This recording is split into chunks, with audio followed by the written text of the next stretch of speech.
you doing today? Good. Nice to be on the podcast, right? Yep, it's a podcast and a video for that matter. All right, good. Yeah, so everybody, I'm at PJ's Performance talking with race driver PJ Jones. He's an off-road competitor and also a former competitor in NASCAR Cup Series competition. And we're matching the blue today. Yeah, and IndyCar and midgets and sprint cars, a little bit of everything. Yeah, so what you been up to? Well, right now here at PJ's Performance, basically, kind of coming into our slow season, but we're building new cars, race cars for our UTV race program, desert program. We race the score races, some of the U.S. races that we race, Best in the Desert, Legacy, and some of those Ultimate Off-Road Series. And so we prep cars for customers, we build cars, and we also race them ourselves. It's quite impressive. Tell everybody who you're the son of.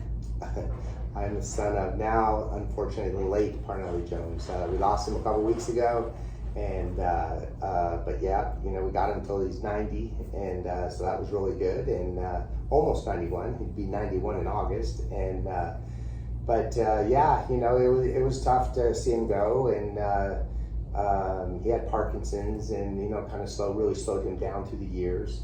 And but man, to race, what I tell everybody is, you race midgets, you race sprint cars and IndyCars in the 60s, and you live to your 90. I mean, that's a 1%er right there. So it was pretty impressive, the achievements that he had, and what he had accomplished in racing and business, and raising such a wonderful child. Yeah, that's for sure. He raised a great boy, in my opinion. And Paige, my brother as well. So. Yeah, how's the kids doing lately with the recent circumstances? Good. I think Jagger's still racing in the sports car series in IMSA, and then Jason no longer races, but. I think Jagger has a good shot at it, and we'll just see what happens. And that's kind of it.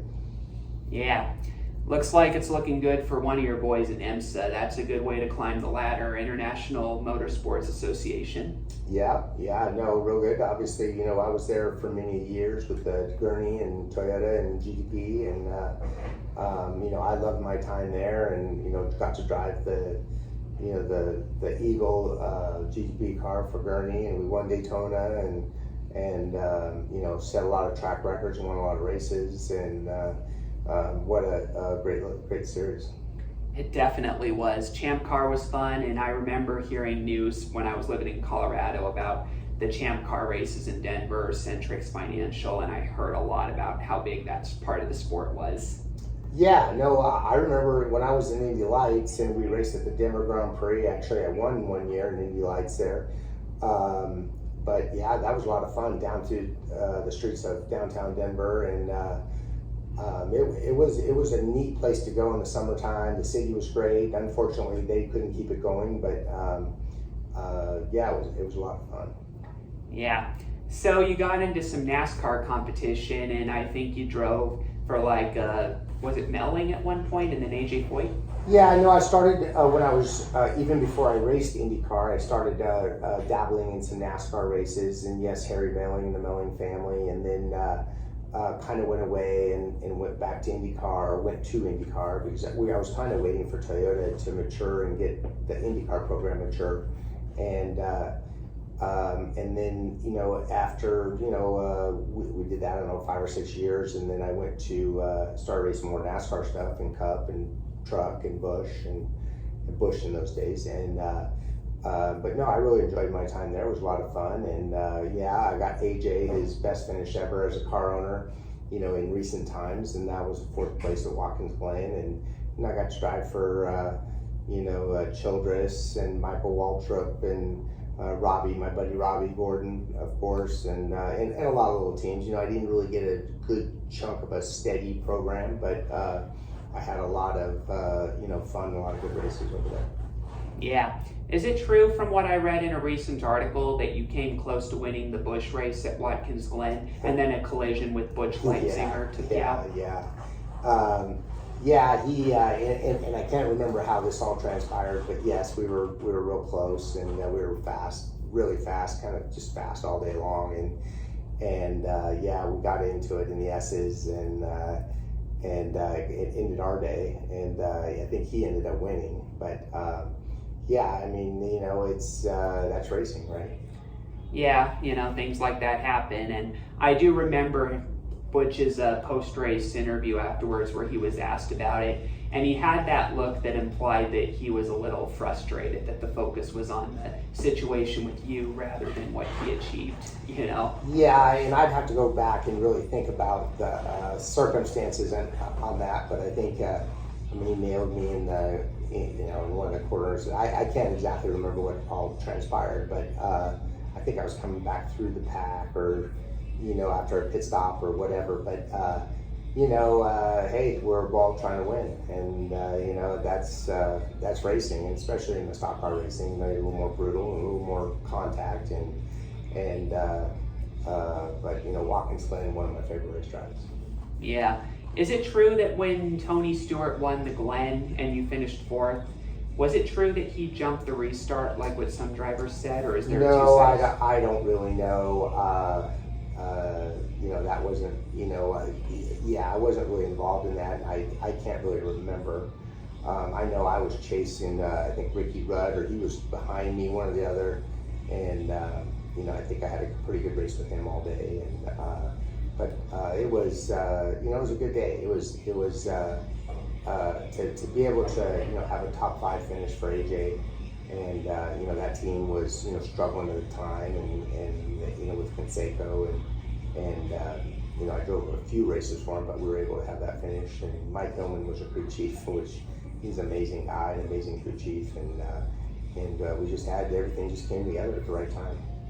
Yeah. And for those who don't know, Mike Hillman Sr. Went on to become a NASCAR team owner and was co-owner of the Circle Sport racing team, I think, and then it shut down around the time that the charter system in NASCAR was implemented, and now he's been crew chiefing for a variety of different roles, Yeah. I believe. Yeah.